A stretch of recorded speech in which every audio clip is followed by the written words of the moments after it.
Engine 1 from car 1. Car 1's on scene at Subin Command. Give me a C.A.N report.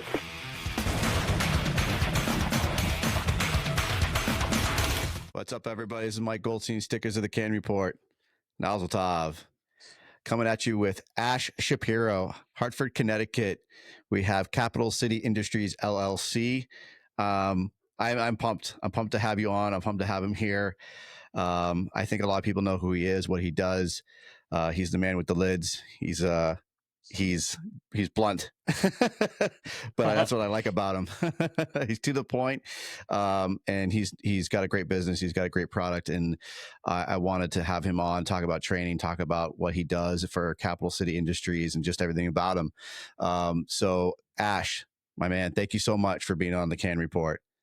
Oh, thank you for having me. I really appreciate it. Yeah, it's my pleasure, man, and a privilege. I really do appreciate you. If you have not subscribed, clicked like, please do it. It helps to let me know that you're listening, that I might be doing something right. So if you see that button, make sure you click subscribe so I can keep on going with this. It really does help. And with that, I'm happy to have Ash Shapiro on from the Hartford, Connecticut, Capital City Industries. Ash, can you tell the world who you are, what you do? My name is Ash Lee, but I go by Ash just to keep it nice and easy. Uh, so I'm been a fireman for 17 years. Uh, since I was 19 years old, it's kind of all I know. And then I also run a fire helmet company where we sell or work on helmets sent to us where we make them look better, retro from the 80s, and then make them fit better so they're actually more functional and, dare I say, safer because they actually stay on your head. Amongst other things, too, we do sell an in-house designed radio strap that's deconnable. We sell our own plaster hook, which is a throwback to what Hartford used for years. They're still using it today. So we kind of dabble in a lot of different things. That's awesome. All right, man. So how did you get into the fire business? Tell me the background of, is it a generational thing? How did you get into the Hartford, Connecticut Fire Department? My father and my uncle were Hartford firemen. My father started in 1988, my uncle in 1990. Just growing up and seeing them all the time, I'd hang out at the firehouse when I was a kid. I'd see my uncle when he would come over. My father would come home smelling like smoke, like any other young kid with their stories and their dads. So that got my interest. I used to ride all the time when I was a kid, when I was a teenager. And, I honestly thought I was going to be a cop, but that didn't pan out exactly how I thought it was. I kind of learned that cops can be assholes sometimes, and I didn't want to be a bigger prick than I am already. So, but when I turned 18 out of high school, they put on the Hartford fire test. So my father said, you should take it. At the very least, just take it. It was a great decision. It's literally the only test I've ever taken, which I do feel really bad for guys that have taken tests over and over. And it sucks, but I got real lucky. Right out of high school, I turned 19 years old and the academy started. And I've been riding that train ever since. Wow. And what's your position right now at the Hartford Fire Department? Right now, I'm a lieutenant. Mm. Probably Wow. be there for the duration of my career. You'd love riding that seat. I liked riding the seat I was in before as a driver. Mm-hmm.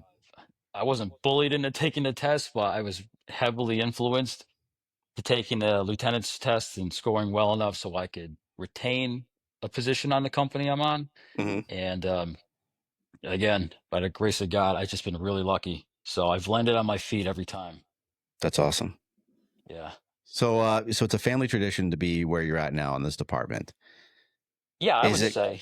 Was it kind of a lot to live up to, having the legacy, if you will, of having your father and your uncle coming before you? Yeah. Of course. I got on as a young kid. I was an idiot.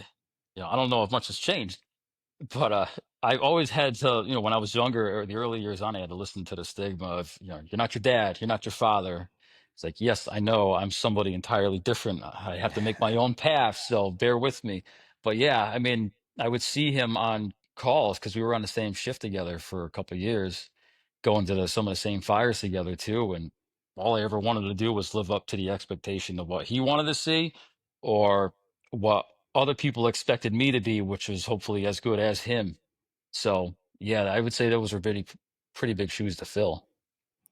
When you joined the department and you started really getting deep into it, and you have your whole family, well, not your whole family, but you got two solid members of your family on there.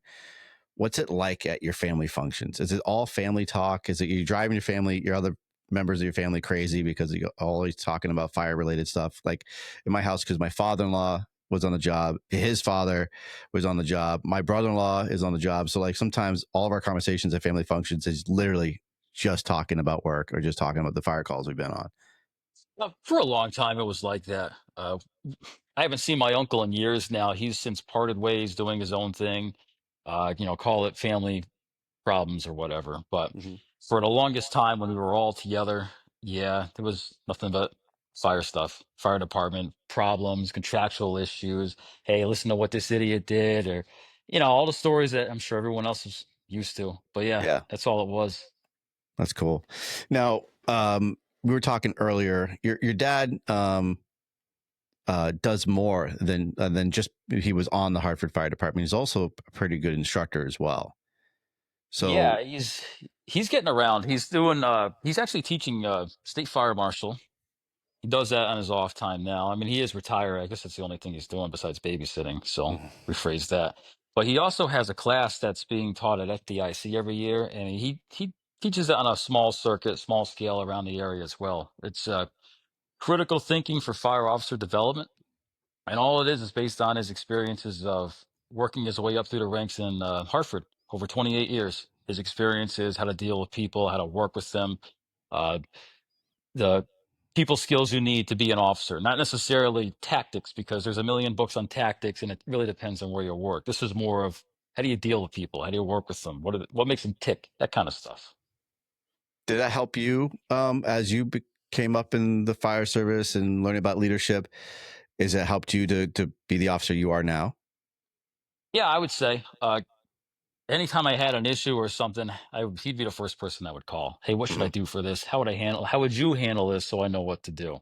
So having that insight and a direct path to his brain has been very, very helpful. And if I couldn't get the answer from him, I would just call around until I got a good answer that helped me out. But most of the time, it was coming from him. What is some valuable words that he's or advice he's given to you that maybe you could give to all of us about leadership or being an officer? Uh, it's putting me on the spot for sure. He's Sorry, got a man. bunch. Because it's I a lot, like mean, you said, there's a lot. I mean, you live with the man and you've worked with him, and but is there just like whether it's from his teachings or fatherly advice, like of how to be treating people right, and the officer type of thing of not being a dick into to your whole crew, like how do you keep well, that?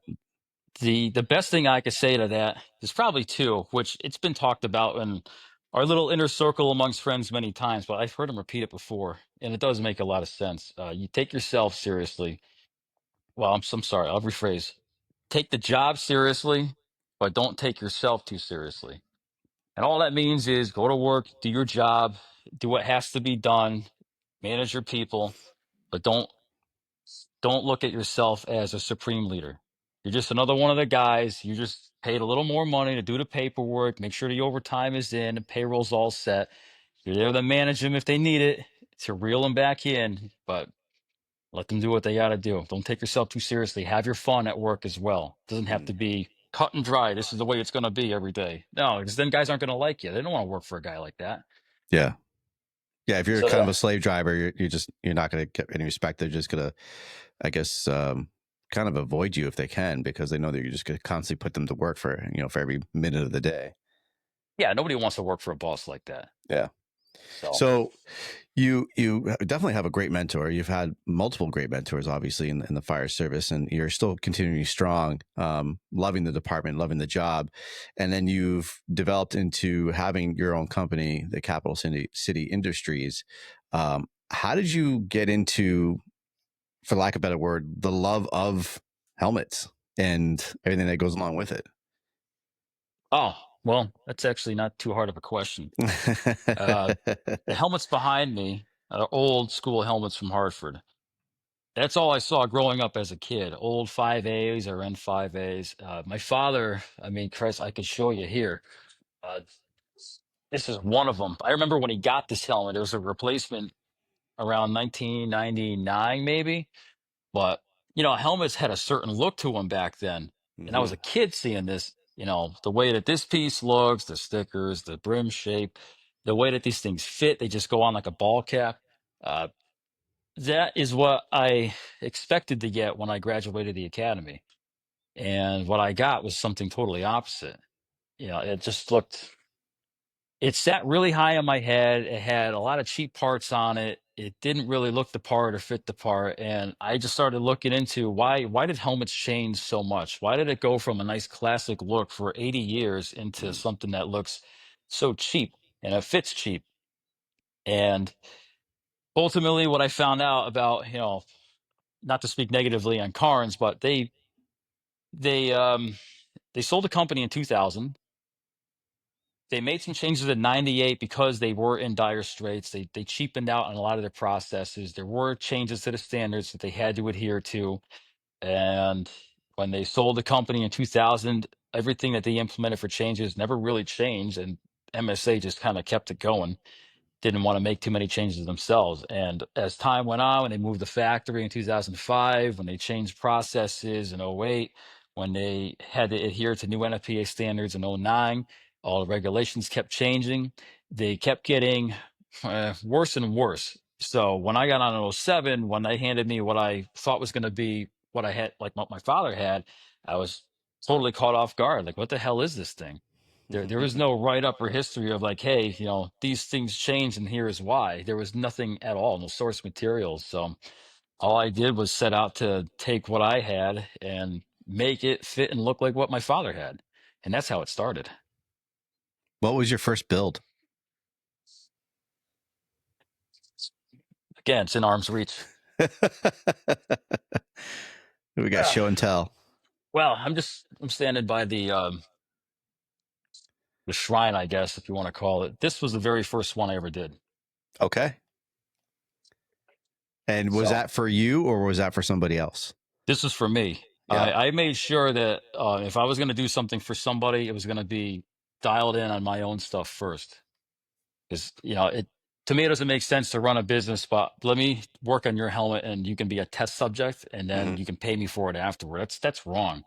So I did this one and I wore this from '07 till 2014. And then it just met its demise. So, but Saw yeah, some this is, work. That saw some work, my man. yeah, yeah, this one, met its end on Bedford Street. We had a fire where we were making a grab and it just didn't go the way we wanted it to go. Hmm. So we're lucky we got out of that. But yeah, this That is the looks like. first one. I changed out the brass and low stickers, reshaped the brim, ditched the ratchet. And, yeah. So tell me about the ratchet, because some people have it, some people don't. There's been discussions on the builds of the helmet, like you said, like it wasn't the way you imagined your helmet would want to be when you first got your helmet when you came out of the academy. Um, a lot of people take off the ratchet, and I've heard Jason Marcello talk about it. What is it that you could give the information for about how it fits? What was the pros and cons of having that ratchet system in there? So if I can, I'll plug Jay. Jay is from Rekindled Lids, and he's a good friend of mine. So if Hmm. you're seeking other work, you can definitely check him out. So the thing with helmets nowadays is manufacturers have gotten lax where they try to go with one size fits all. So you have giant helmets for people's heads of all sizes. Someone could have a moose head or a small grape, and they just expect one helmet to fit them. And they rely on a ratchet to make that work. And all the ratchet does is it forces your forehead further to the front of the helmet and relies on a friction fit. But you have to have a high ride for it because the ratchet arms will actually dig into your ears if you have the helmet riding very low. So you end up with a helmet too big, a helmet that's not balanced well, and it relies on cheap components to stay on your head. Hmm. Whereas when there's no ratchet and it's fitted to your head, just like our bunker gear, it can go on your head like a baseball cap, fitted to you, and you don't have to rely on a ratchet. You almost don't even have to rely on a chin strap. Which has always killed me is our bunker gear is fitted and tailored for us, but the helmet's here. Take it and wear it. Don't ask questions. That's Hmm. ridiculous. Yeah. It's funny you mentioned that, like, we spend so much time to get that fitted, and the most important thing everyone talks about is what's on top of our head. And that, like you said, that's just, here you go. And, hope it stays, and hope it, they don't care if it's going to wear comfortably. That's, I think, one of the biggest things we wear at all times. It's on our head almost. It's longer than anything else we have. We wear our packs for short periods of time. We usually wear our gear for short periods of time, but our lid is what we're wearing constantly. And you want that good fit. And like you just talked about, having that ratchet system, just digging. I've worn lids where it moves forward, and it just, so, especially when you're wearing glasses, like, it is uncomfortable when I don't have a good fit and I'm wearing that ratchet system. It digs in my glasses, and it digs right forward, it sucks. Oh yeah, it's terrible. Like anything else we do, the bunker gear has gotten heavier, the air packs have gotten heavier, and the helmets have gotten heavier, and that's on your neck. And all that fatigue adds up. There's no need to have an overregulated helmet that can survive a nuclear attack, but meanwhile, it's gonna put stress on your spine or your neck. It's designed to withstand, a lightning storm, but again, we're bringing this into a burning building. It's going to get destroyed anyways over time. Hmm. So guys made it just fine with old 5As, or even the 880s, were literally construction helmets with a suspension and a brim on it. And now we have things where they have built-in iPro, unnecessary. They have foam impact caps, 2 inches thick, unnecessary. They want you to put a helmet on and cinch that chin strap down so tight that it becomes uncomfortable and unbearable. And that's just not good enough for me. Yeah. And now, when you said, like, the proper fit and measurement, now when you're doing a build, how are you getting it to fit somebody's head? So it depends on the helmet. Uh, some helmets we have to convert to what we call a brass band system, and it's literally just what Carnes will still uses to this day, but they invented it in the early 1920s. It's a retaining band. It's circular, drops into a helmet, and has a channel where you would snap in a liner of their design. Again, the design is beyond 100 years old at this point, so anything goes. But we have a liner that we have made for us that has short and thin ear flaps that you can tuck into the helmet and pull them out when you need it, and they're rated as well. But when you untuck your ear flaps, you shouldn't have to untuck a quilt, which is basically how helmets are nowadays. Oh, you have to wear a hood based on the standards, but you also have to have ear flaps that are 3 ply deep, which is ridiculous. I mean, they Yeah. soak up all the room in the helmet. And then they have X amount of room in the helmet with a gap for crush depth. So the suspension lays here, and they have another inch and a half above that till an impact cap or the top of the dome, and they want that to be a crush zone. In order for that to crush down hard enough, you would have broken your neck already. Hmm. So between lengthening a suspension, swapping the liner out, the liner that we use is adjustable, so you can dial it in based on the size of your head, and there's no ratchets. So you get a nice helmet that would sit on top of here, and now it goes down to here.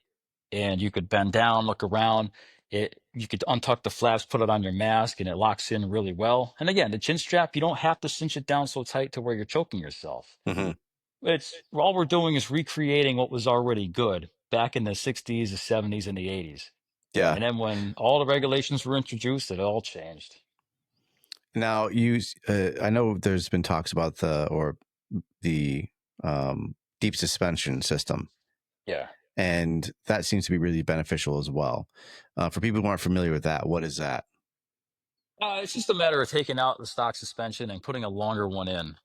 And, it all follows back to what's a safer helmet. I mean, yeah, I do hate the fact that you're going around the features that the manufacturers put in, not only to cover you, but their own ass. But at the end of the day, if the helmet doesn't stay on your head, what's really safer? Ours when it does stay on your head, or theirs where it's basically relied on, again, the chin strap or the ratchet cranked all the way down.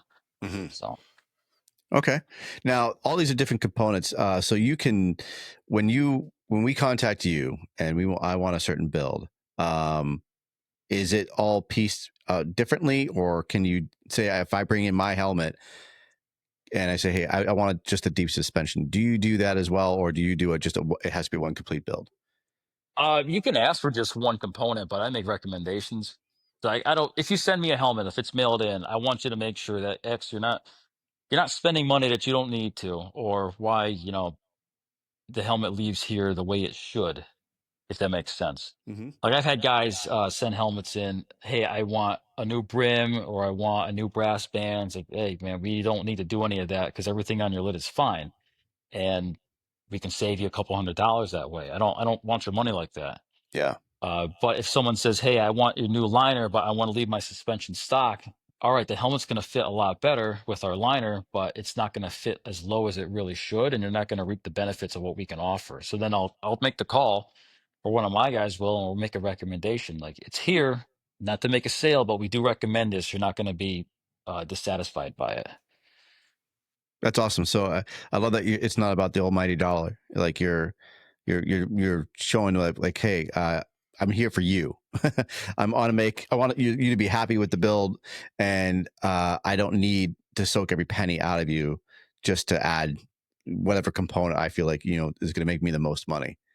Yeah, Um, I'm not in it for the money. Neither is my wife. Neither are my guys. Like, everyone enjoys getting paid. We make a little bit of money for the services we offer, but at the end of the day, we know the mission. We're firemen. It's blue collar. Most of us are still broke or barely making ends meet. The cities don't want to give us raises. The contracts are shit half the time. So why charge more than we need to? If we're mhm. supposed to be looking out for each other with this brotherhood, then we are looking out for everyone as best we can. If you don't need something, then let's not do it. Yeah, I like that very much. And just so we talk about more components, so we get over the lid thing. Impact caps. What's your thought on those? And what, like, again, for people who don't know what all of this stuff is, to educate the masses, what is it, and what are the pros and cons of that? So it's a funny subject if you're a helmet geek, I guess. So impact caps are, at least as far as leather helmets go, for Carnes, they have a plastic cap with a foam layer on top of it. That gets shoehorned into a helmet, and the way the helmet works is the leather dome does the primary protection. Now, when they test these things, God forbid the energy gets through the leather shell and it penetrates, the foam and the plastic act as a second barrier to keep anything else from passing through. Well, essentially, if you put these things on a test dummy and you put sensors on it, uh, whatever hits the helmet, if it passes through the dome, the leather, the impact cap is supposed to slow any of that last remaining kinetic energy down. The foam on it also acts as an internal heat barrier, so it keeps temperatures from going past, say, 120, 125 degrees, because it's the point of skin failing. So sounds over-engineered, but they came out with that in the mid '80s. They were able to keep some simple kind of impact cap in place. Since the '80s, they've since added an air gap between the leather dome and the cap itself. So again, if the leather collapses, that slows the energy down enough so that when it hits the impact cap, there's not a lot of energy left. That's the Hmm. scientific portion of it. At the end of the day, Carnes allegedly had to go back to the early 1900s to find a single documented case of something penetrating a helmet and causing a problem where there was a serious injury. But because the OSHA standards and NFPA standards had changed by the early 1980s, they had to make some kind of a change and appease the masses. So they made the N5A and the N6A with impact caps. Uh, the N6A is even more interesting because while the N5A has a single impact cap, the N6A has two. Okay. So, in order to meet the NFPA standards, you have the same impact cap as an N5A, and you have a hidden impact cap, which the only reason it's in there is to pass the NFPA heat test, where they take a helmet, they put it on a sensor in an oven, and they heat it up for 500 degrees for 5 minutes, or whichever it is, and then they can't have any shrinkage of the dome where it shrivels like a raisin. So the hidden impact cap serves no really uh, penetration protection. It's just there to retain the shape of the dome.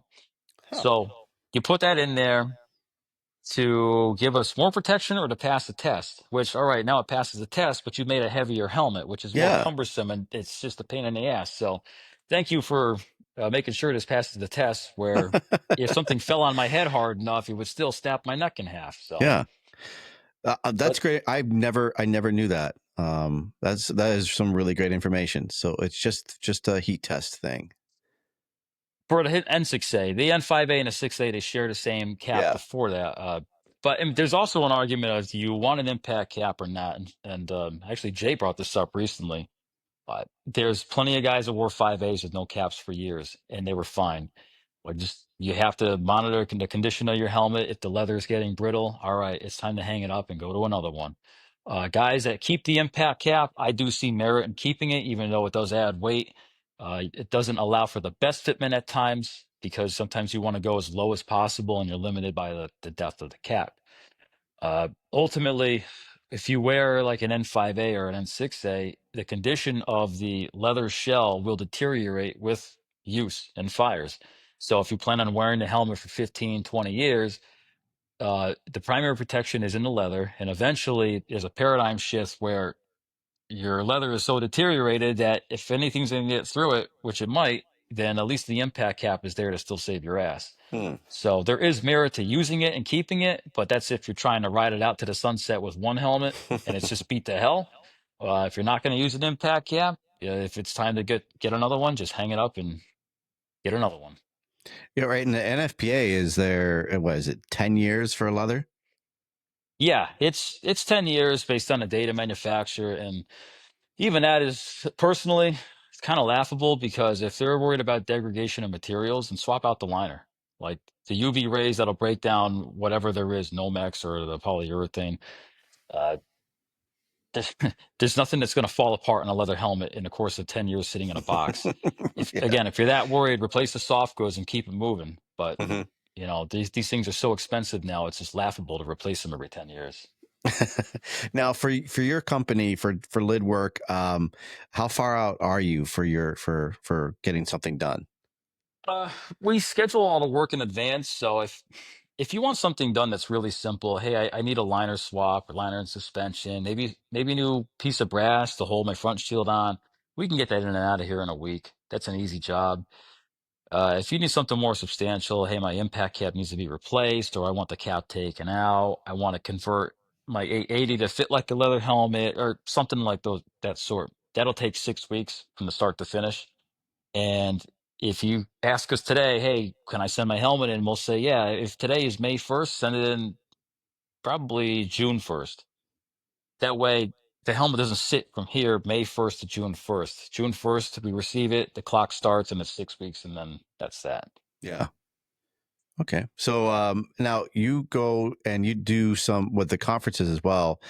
You do some on-site stuff as well, correct? We do.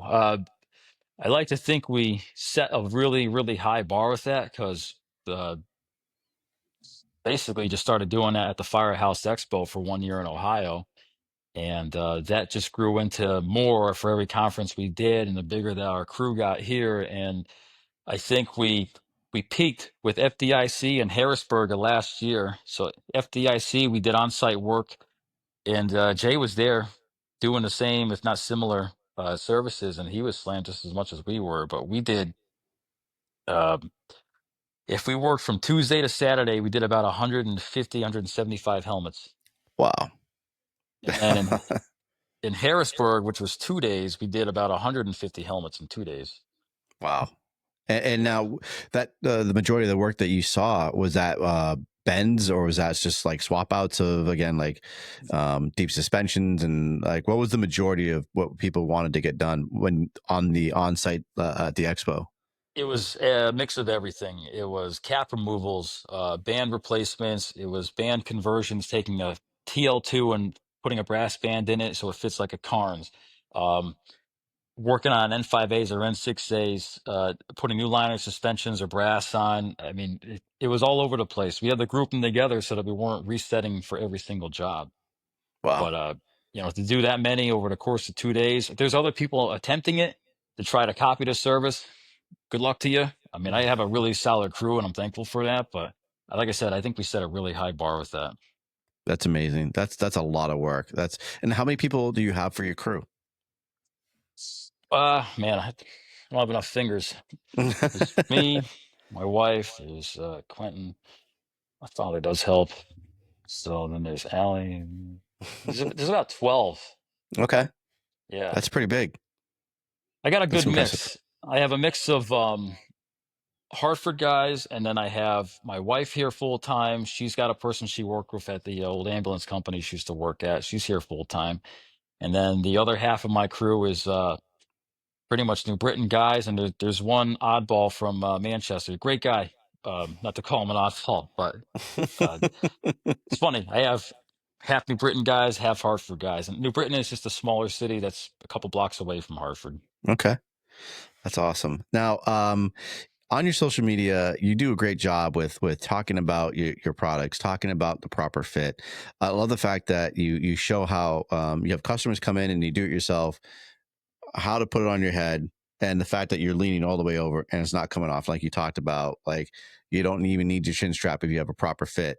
And I love that you're educating people. You're not only just selling the product, but you're educating them with how to put your helmet on, which I think is interesting. Like, again, shout out to Marcella as well from Rekindled. He does the same thing. And when I went to him to get some fitting for my helmet, I really love the fact that he talks about that, and he makes sure that he wants to see it on your head.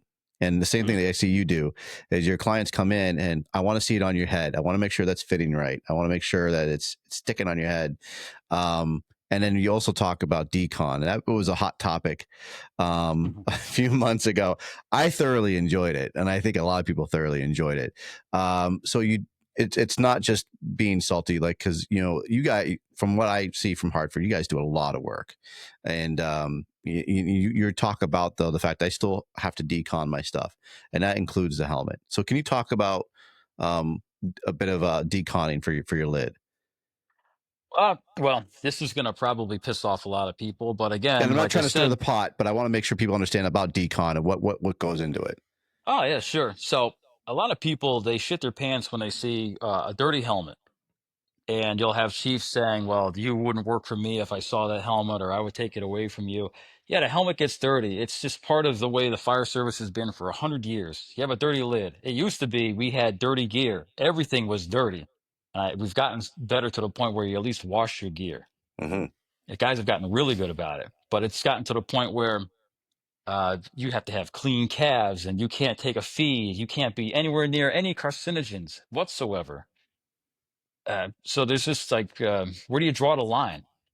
If there's one tradition that some guys still appreciate, even though they know it's probably not the best one, like I've admitted, is having a dirty helmet. Well, oh no, sue me later. I really don't care.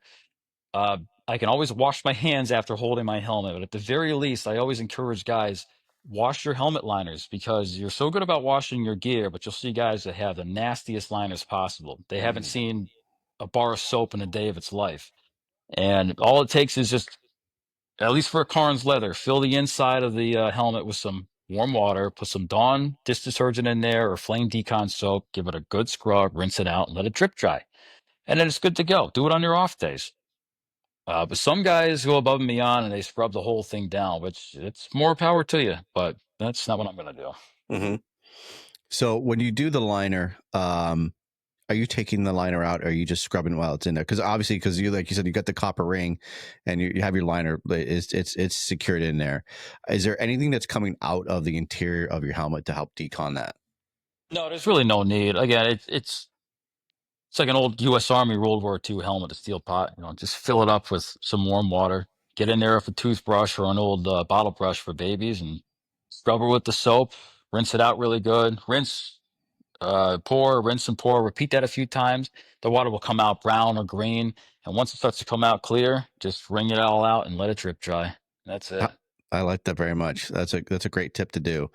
And now, do you do anything with your department to educate them on decon? I know it's a silly question, but sometimes people, especially newer people, they don't know the ins and outs of everything. Is that this? Do you guys have an SOP, or is there a certain like training procedure on how to properly clean your lids? Not for helmets, no. Yeah. I've inquired about it just as a gesture of good faith, and not to speak negatively, but nothing ever became of it. Mm-hmm. So you try, for me, I try it once. Well, that's all right. We'll just move on, I guess. But I've always, anyone that I've seen or run into that I'm familiar with on my job, I always tell them, like, hey, don't forget to do this. And at the very least, I tell my own guys, like, hey, uh, that was a good ripper. Maybe you should wash your gear and your liners too. And not to force them, but it's caught on. We keep our own supplies on hand at the station, and guys will do that as soon as they're done with the fire. Mm-hmm. All right. Personally, I just like to bring it home, and I'll do it at home at my own leisure. Sure. Now, you mentioned the soap Flame Decon. Do you enjoy using that, or do you prefer that, or have you tried different kinds and that was something that stuck out for you that you seem to have the most benefits of using? Ah, I forget how I ended up with the soap. I think I got a sample pack and Hmm. I tried it after one of the fires we had. And, I used to enjoy that smell. You take a nice hot shower and the smoke would emanate from your hair. And, I'll come to find out, like, hey, guys, that's not good for you. That'll kill you later. So, all right. But none of my other soap is taking it out. So the flame was the only one that I really tried that really eliminated the smell and took all the carcinogens out of your skin. So I don't know, I just stuck with it. Nice. Okay. I was just curious, people have their preference, and was curious how you came across it. And Tara, she does a great job with her product. So I was curious if she gave you samples, or how how people come across their certain products that they like to use. She has after the fact. So I've made the connection with Tara well after I got the samples, and she's even been gracious enough to show me the research that she's done, which is pretty elaborate, and there is some scientific standing with what she offers. So I mean, maybe it's not the best that I haven't tried others, but I've been so satisfied with what she does offer that I'm pretty much sold on it. Absolutely. Yeah. Why not? Why change something that's good, right? Yeah. So I meant to ask it earlier. We were talking about the impact caps and talking about the foam and everything else that goes along with it. We talk about cancer. We talk about chemicals in our gear. Has anyone ever done any studies with what goes on in an impact cap, like the adhesive and the foam when it reaches a certain temperature? Does that have any? I'm completely blind to that, so I have no information. I didn't know if you had any of. Is there any scientific data of what's going on in that with all the material, especially foam in there? Is it, it's coming down onto our head as if it's getting to a high temperature? That's a good question. That's unfortunately that's one I couldn't answer because those are probably trade secrets by the manufacturers. Hmm. And you know, I I've actually had talks with MSA reps. They've reached out to me or vice versa. Hey, you shouldn't do that, or hey, try to play nice. I try to play nice as best as I can because at the end of the day, they still have a product they have to sell and offer. Sure. Sometimes there's goofs and whoopsies with the ones that go out the door, and we'll try to make right on our end and fix them. But certain things like that, I can't speak on their behalf or something like that. That wouldn't be right. I Sure. just don't know. Absolutely. Yeah. I'll have to look into that because I've always been curious. As we were talking, like, man, that's foam. That's got to have some bad shit in it. So I'm curious of what the melting point or the whatever that would come out of it onto our head. So, I can tell you um, one thing: if your cap and the components inside your helmet are melting, you got some serious problems. yeah, I guess I used a bad word of melting, but just off gassing, of just being in some an environment that's bad, and our gear off gases, and I'm curious if that has anything to do with anything. So, Wouldn't um, surprise me if there's some forever chemicals in there somewhere because yeah. everything has it. I Mhm. really don't know. That's all. Now, with the other products that you have a great radio strap that you've been promoting as well. How did you come across that? Like, what would inspired you to make the radio strap that you have? What inspired me for that was I had a Boston radio strap, the company Boston, Hmm. Boston Leather, and every time I would come out of a job, I felt like my shoulder was on fire. So I would putz around with, do I use the pocket on the turnout gear doing a Hmm. search? Radio fell out one time. All right, I'm never doing that again. So I would use the radio strap, and I hated the fact that it would dig into my shoulder, it would ride really up high on my neck, and then the last thing that really sold me from something else is I could never clean it. I'd wash all my gear, I'd wash my uniforms, but I would go and put on this dirty ass radio strap. And what do you do? All right, well, I'll scrub it down and try to soak it in soapy water, but at the end of the day, it's everything is just impregnated in there. Hmm. And I didn't like the fact that if I needed to use it with my bunker gear, I had to have it hang really low. And when I'm doing a day-to-day thing, a daily drill, or we're going over rope rescue or something, I don't need this thing swinging around my knees. I wanted something that would stay by my hip, but it was either, or with leather straps, it's one or the other. So I couldn't just dial it in the way I wanted it to. So literally at FDIC, over a couple of drinks, I drew up a concept on a napkin, and I brought it home and I just started chipping away at it. And we ended up creating a nylon radio strap, which there's others on the market and they have their own merits. By no means am I looking to compete against them, but we have one where it's fully adjustable on the fly, so I can have it at my hip or I can drop it down to go under a bunker coat instantly, and I can just bring it right back up. It's a height that's adjustable by the user when they first receive it, and then they have a quick adjust on the front. They have the ability to wash it and decon it because it's military grade nylon. They can move their microphone loop from anywhere on their chest all the way up to their shoulder. It's infinitely movable. So the functionality you get for it, the modularity, plus the anti-sway. We have an anti-sway strap that you can take a female receiver. It's just a cobra buckle, and you put it on your uniform belt in the morning, and the tether strap hangs on your radio holster. When you want to use your anti-sway strap, instead of screwing around with a trigger snap, fighting for your life, you just click the cobra buckle together. When you're done, you unclick it with one hand, and it's just a quick connect in and out.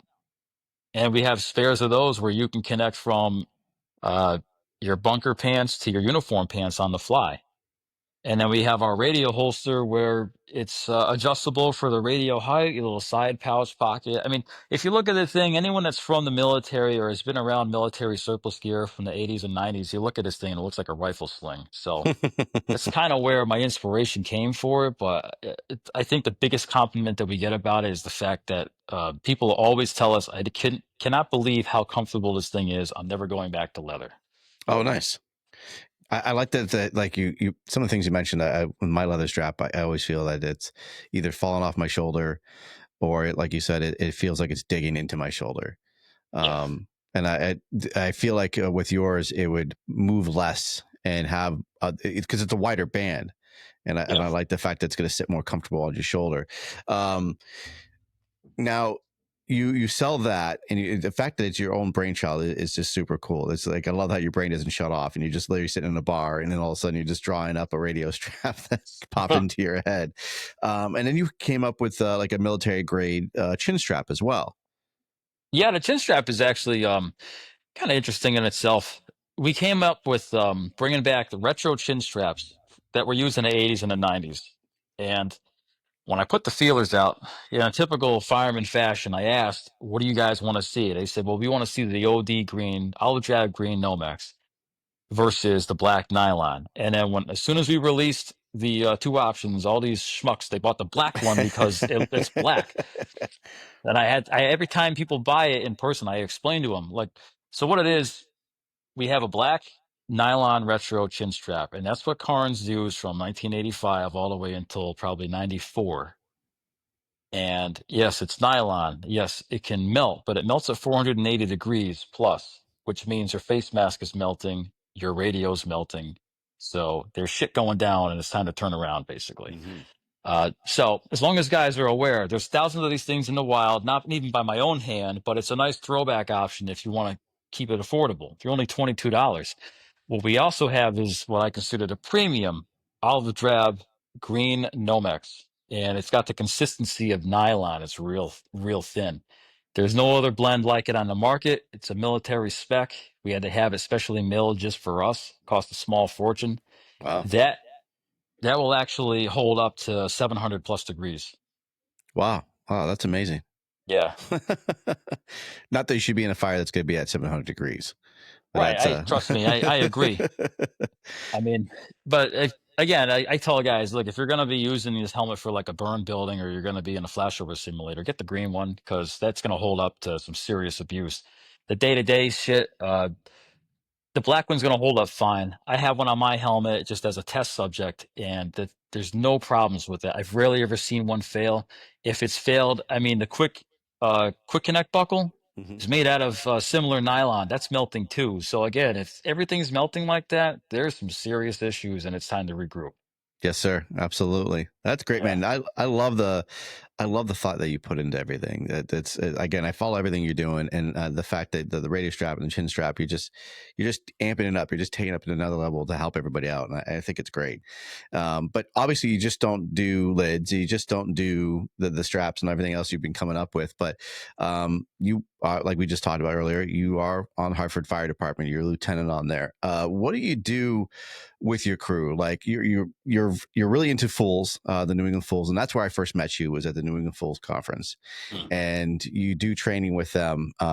And do you bring that training to your crews, and what do you try to bring home with them of getting some good training in? Well, if I can start with that, I can't thank Rusty Ricker and his group of boys. Uh, like my hats off to them. They run a hell of an organization. Very grateful to even be involved. That all started just by connections, I guess. And Rusty asked one day, can you help out with teach and search? So that's how we got involved with that. But whatever we do with the Fools training, it's no different than what I would go over with my own guys in Hartford. There's no flick of a switch and, hey, we're going to do it differently just because. It's all just built on experiences that we've had in the city. What kind of trainings do you do?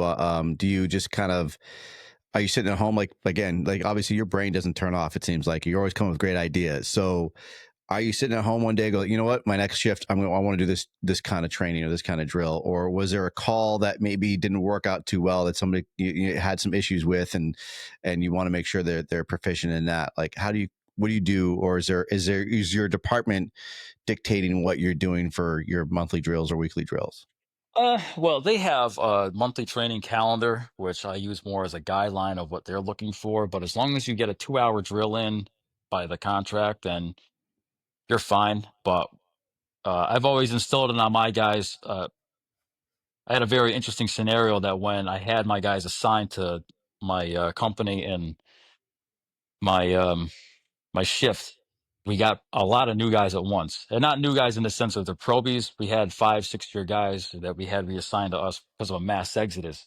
But the second they got there, I drilled it in their heads every day that we're at work. We're going to do something to make sure that we get good at what we're doing. You know, the city pays us a lot of money. I mean, it may not be enough depending on who you're asking, but they pay us a good amount of money to show up and do our job so we could at least be good at what they're paying us to do. And Yeah. the rest is, just a luxury.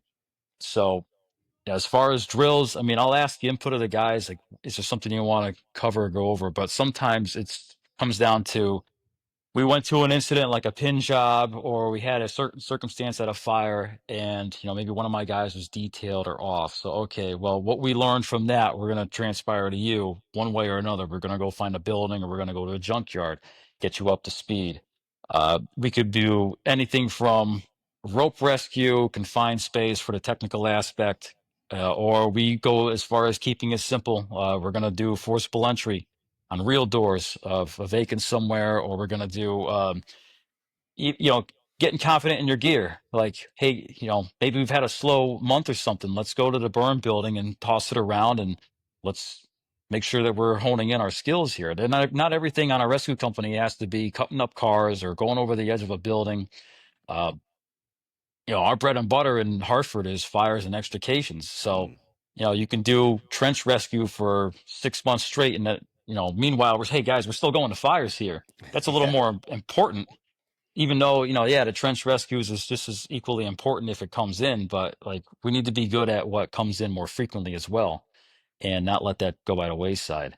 So, as far as what we'll do, I usually will build it off of prior instances, things I'll see from other guys that I talk to.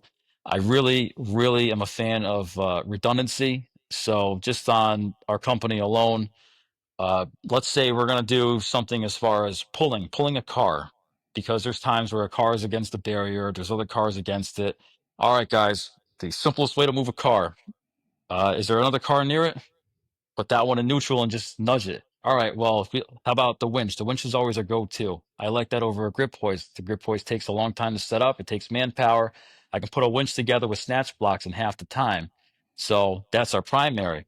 Oh no, the winch shit the bed, guys. What are we doing next?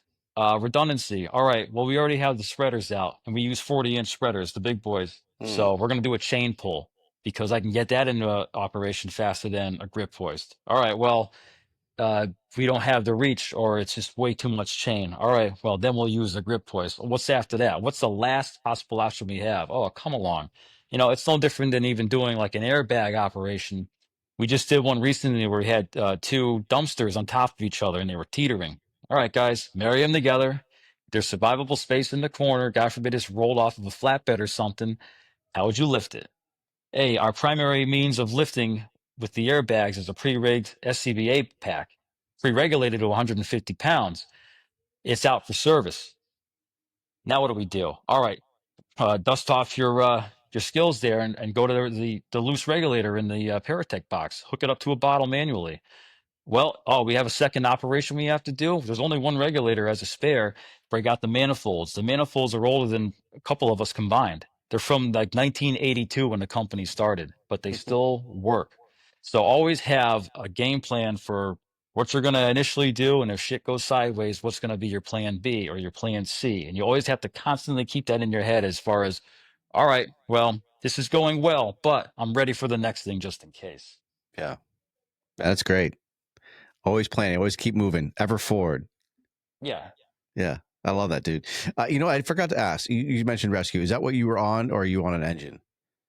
I'm on a rescue. Okay. Yeah, you mentioned rescue. I just want to make sure because I didn't ask in the beginning. So you're on a rescue. Well, How many men? I don't I don't like to put it out there that I'm a 20-year guy or I'm a rescue guy. I'm just a fireman from Hartford. I'm a fireman on the East Coast. That's all people need to know. If you want the details, if you ask, I'll tell you, but that's not how I'm going to present myself. I've seen way too many guys do that and thump their chests, and it's just such an instant turnoff. So, No, I just like to make sure, like, what is it that so people get the details of what is going on and what what you're referring to, and it's good background information. And I appreciate it. So, how many guys are on your truck? we have a minimum of 4. That's by Okay. contract. We can ride up to 6. We've had as many as 8 many years ago because the department was actually pretty heavy, but it's a minimum of 4. Anything over that, if there's vacancies elsewhere in the department, then we detail a guy out, which is basically you're just a fill-in for the day. Mm-hmm. And like I said, as long as another company has their 4, then we have our 4, and so on and so forth. But to answer your question, I'm on a rescue. It's called a tactical unit, which has to be explained every time it gets brought up. But it's just the city's heavy rescue company. Like I said, staffing minimum of 4, and we I like to say we have the similar target hazards as some of the bigger cities, just in a smaller package. It's only 17 square miles. 17 square miles. Okay. How many residents are in Hartford, Connecticut for 17 square miles? It depends on the time of day. I mean, when the office buildings were at their peak, I would say 150,000 during daytime hours. I want to say it hovers anywhere from around 125, 130,000 right now. Wow. Yeah. So you guys are pretty busy. Yeah, I'd say busy enough. We get about 30 to 33,000 calls a year right now. Mm-hmm. We've in my passings with these social media superstars, uh, a couple of guys had the nerve to say, "Well, Hartford doesn't do shit." It's like, "Well, compared to what?" And he said, "Well, Houston, or not to use Houston as an example, but this is his words. Houston's doing like 12 fires a week. You're doing 12 a month." And I said, "Don't you think that's relative? It's a small ass city. Houston is like 50 times the size of Hartford. We'll Yeah. get our fair share of work. It'll come. It's just got to be patient." There are Yeah. times when we have slow periods. This year has been rocking for some reason since the Hmm. beginning of the year. I mean, it felt like there's been a fire every other day, every other week, and it's just finally tapering down to normal levels now. So Yeah. Yeah. No, Hartford. I mean, it's not that far away from where I'm at, so I know that you guys are a busy city. It's a lot going on. And, I mean, 17 square miles doesn't sound big, but when you see Hartford, it's pretty big. And you guys do a lot of work. And now, when you have your crew, and you guys are super busy, I like to always touch on mental health as well. What do you your thoughts on what do you do to help people with that? Do you have How do you look out for your crew? Because honestly, I'll bring it up again. Like you have you have a lot. It's inner city. Hartford is you got a lot going on, Yeah. and you see a lot of shit. How do you deal with your crews that are dealing with a lot of? There might be some bad calls or bad environments, and how do you, as a leader, as an officer, how do you help them out?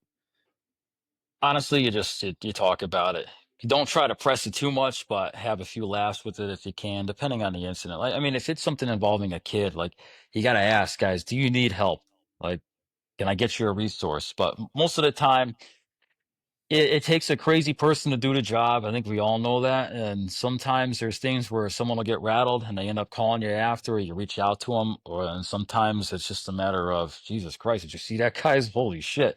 And you end up chuckling about it after. And once you break that ice, you break that barrier, then people start to open up and like, yeah, gee, I don't know, should we have done this differently? Or they start to open up and speak their mind. You have to get them talking, I think is the best thing you can do. Yeah, that's great you say that.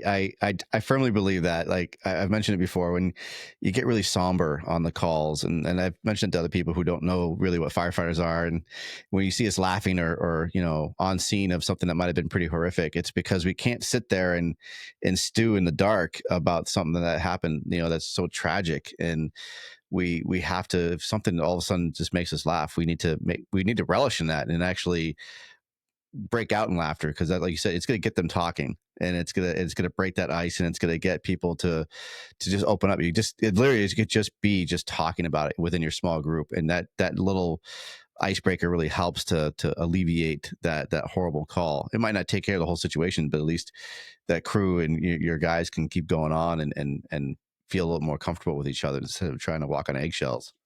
And that's just it. If you let them compartmentalize it, they will, and they'll just keep it to themselves. If you open up to them like, "Hey, that was pretty interesting. I didn't know a human body could look like that. What do you think?" Right, right. And sometimes they'll open up. Sometimes it takes a little bit more time, but just the general chit chat and having the guys together to discuss what they saw, uh, kind of puts everybody on the same level. Mhm.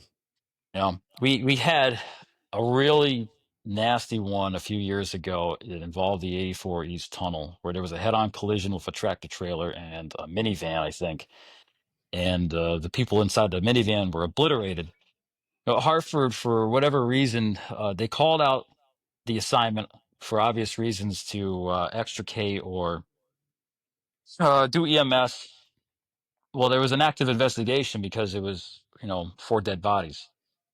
So what do you do? Well, they sent everybody back, and then they called the TAC back out hours after on a shift change. So we didn't even go to the initial response. They just called us out after the fact and said, "Hey, the coroner is here. The investigation is complete on their end. They need you to cut the bodies out and bag them."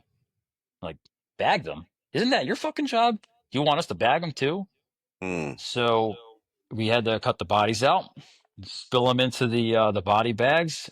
Some of them, well, one was intact, another was totally mush. Another one had a leg blown off or an arm blown off. And all right, but hey, by the way, scrape up those intestines while you're at it. Okay. So one of my guys took a couple pieces of plastic, scraped that up into the body bags. Like, hey, it's kind of fucked up. This isn't our job, But Yeah. whatever. This is what they told us to do. And when you have uh, an extrication like that, the protocol is you have an engine on standby with a dry hand line. How many guys did it take for a dry hand line? Just one. One guy. So after that call, we're like, "Hey, you see the fucking engine company? How many guys were on it? You had four guys on a dry hand line. Clearly, they didn't want to help. They were scared shitless of what we were doing. Yeah. It's just a funny thing to see. You start breaking balls like that, and the guys open up, like, yeah, it's stupid, but you understand where they're coming from, or even taking one of the bodies out. Again, it's horrific the way it went down initially, but you laugh about it afterwards. One body had three limbs. There's four of us. So I'm looking around. Hey, everybody get your limb before you get shit out with nothing. So I got an arm. One guy's got a leg. The other guy's got a leg. The other guy's looking around like, uh, what am I supposed to grab? Well, sucks for you, don't it? No, grab over here. We'll help you out. And you tell them about it after, like, yeah, I know it sucks, but this is how you maneuver through something like this. It's Hmm. horrific to see, but try to find the not the happy thought, but I hate to say it, some kind of humor in this where it eases the mind, Mhm. and you'll get that by having the guys talk about it, talk to each other. Yeah, absolutely, man. I don't disagree with that at all. Again, I think for people who don't understand what we do and um, find it difficult when we're laughing on scene of something like that, you do have to make light of it, unfortunately, because their mindset's going to be not going to be able to go on the next call because they're going to be thinking about that the whole time. You got to be able to find some light in that darkness. And um yeah, man, it's crazy how you have to make some humor out of something that's so tragic, but it's not making fun of the people. And I hope people who are listening to this or watching this understand that we're not making light of the victims, we're not making light of the situation, but we have to continue on to do our job for the next 24 hours from that call.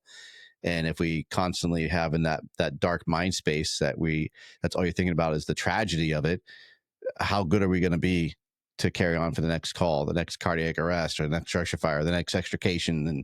And you got to be able to clear your mind and move on to the next. That's an unfortunate part of our job is we can't just say, okay, that was tragic, we're going to go home now and try to piece everything together. No, we have to clear our minds and go on to the next job. Well, that's just That's what we it. get paid for. You could be asked to do the same thing 5 minutes later, so you Yes, have to sir. find a way to just keep it moving. And Hmm. some people have good luck with the department shrink or talking to a shrink on the side. I I won't knock it for any reason whatsoever, but I do think our best tool is just each other, Each especially other. people that you've crawled down a hallway with. You know where they're coming from. They've had similar experiences. Just opening up to each other is probably your best tool.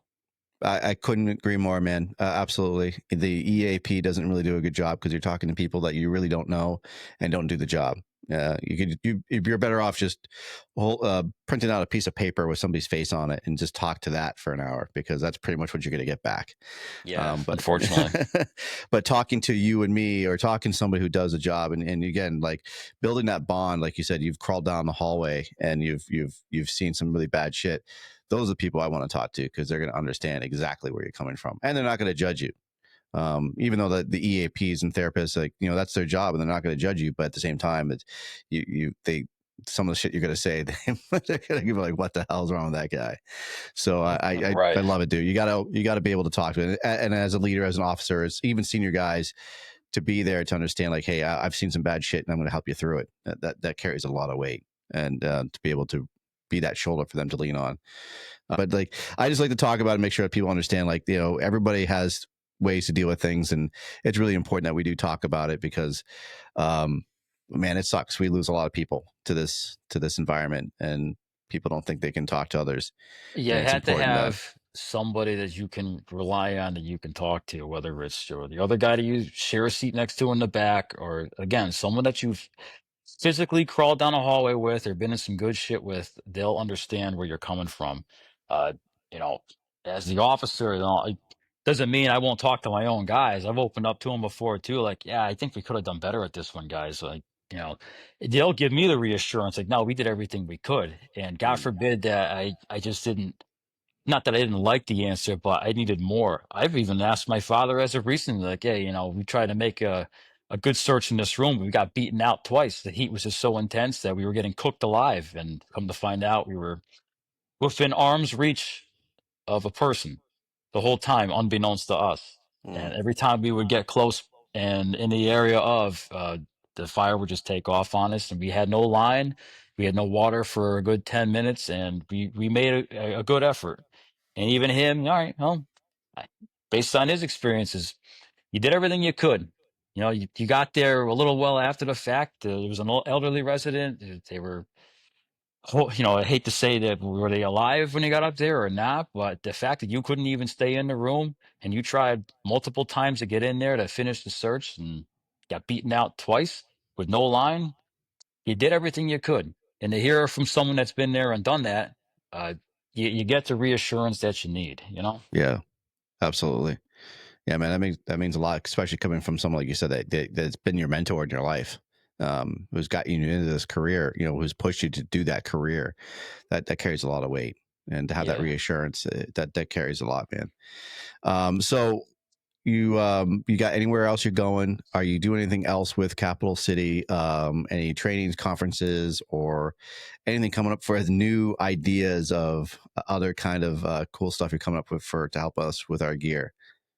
What we got here for conference wise? We're taking this year off just because of time commitments. So we did FDIC. I think it's a one and done, just because it's a lot of money, but time commitment. Even for me, it was 8 days away from my family, Mhm. and my other guys. It's the time they have to take off from work. It's time away from their families, and as fun as it was, we worked from opening day until close, and we barely even got to walk around the conference. Yeah. So it was an ass kicker. But we made our noise one time. We had a really good time doing it. We were going to do Harrisburg this year, but had to back out due to time constraints and other commitments. So we just moved into our new shop, and we're focusing on that. And hopefully next year we'll hit the road to Harrisburg and maybe Wildwood.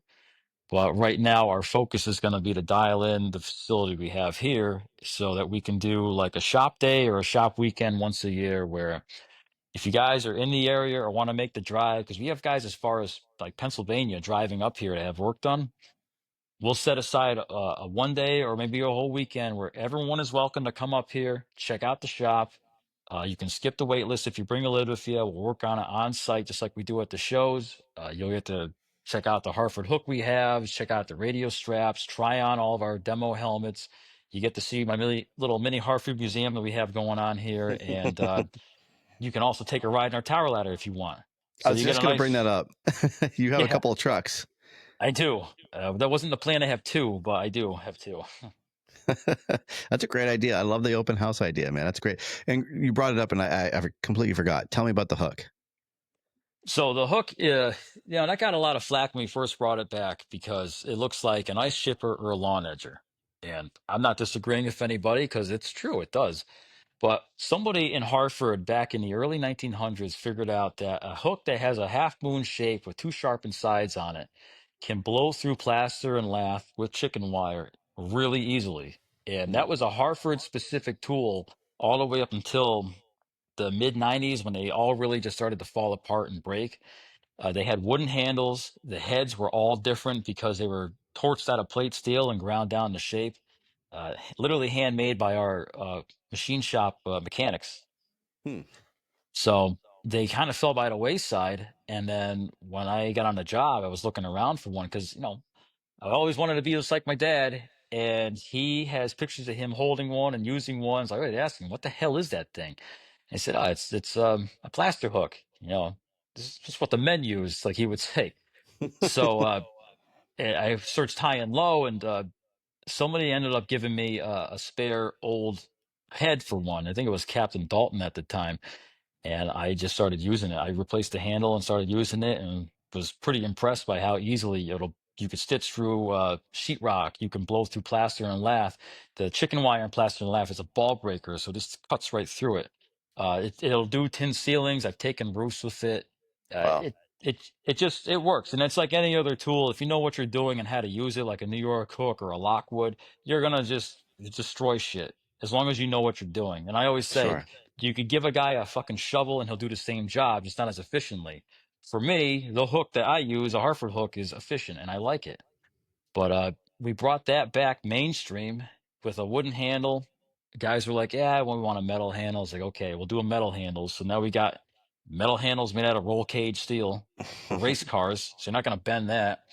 And we modernized it. So all metal, 4, 5, and 6 footers. And we've got them in, based on the sign, there's 36 states right now. Wow, that's awesome. That's Yeah, fantastic. Bring it back. Bring it back old school. Did you give trying. your dad one as a thank you? You know what? I didn't, but the shrine that we have where everything is on display for him, he's all over it. I mean, most of the pictures are of him on there, so It's true. That's true. That's he nice. knows. That's great, man. I love it. That's great. Thank you so much, Ash. I really appreciate you taking the time to be with me tonight. You have it's an awesome product, an awesome company. You're doing great work. I really appreciate you. And honestly, I love how open, honest, and blunt you can be with everything that you do in life, and that's what really wanted me to to contact you and get you on here just to hear your point of view of things, because honestly, you and Marcella remind me so much of each other, because he's no shit kind of guy as well, and he's going to tell you the absolute truth, and you might not want to hear it, but he's going to let you know. And I really appreciate what you're doing, you being so honest and upfront with what you have going on and what you do for work. And I just can't say enough. Thank you so much. No, I really appreciate it. Thank you for the opportunity. Yeah, man, you're doing good stuff. Everybody, Ash Shapiro, Capital City Industries LLC. Make sure you look him up. He's got some, like I said, we talked about the radio strap, we talked about the chin strap, and his builds, and the Hartford hook. Great products. And again, it's. I don't get paid for any of this. This is just stuff I've seen, I've watched, I've looked, I've read into it, and he's got some good stuff that he's not going to steer you wrong. And like he said, when you're looking for a build or you're looking to modify your helmet, he's going to steer you right. He's not trying to make money off of you. He's trying to make sure that you have the best thing on your head. So look him up if you've got any questions. He's on social media, Instagram. He's all over. So just hook up with him, and he'll get you to the right place that you need to be. Anything else that I left out there, Ash, that you want to include or anything? Yeah, I mean, I'll talk about anything, honestly. It's up to you. I mean, we got the two towers. That was not an oopsie, but just fell into my lap. The fire department's going great. I don't know if it's a downslope. We're over the 15-year mark, so I don't know. Everything's going good. Glad to hear it, my man. That's great. Ash, thank you so much for being on the C.A.N Report. Thank you all for tuning in. I hope you got something out of it. Again, click like, subscribe. Let me know how I'm doing, and show Ash some love. And thank you all for tuning in. You all take care. Love you. Mazel tov.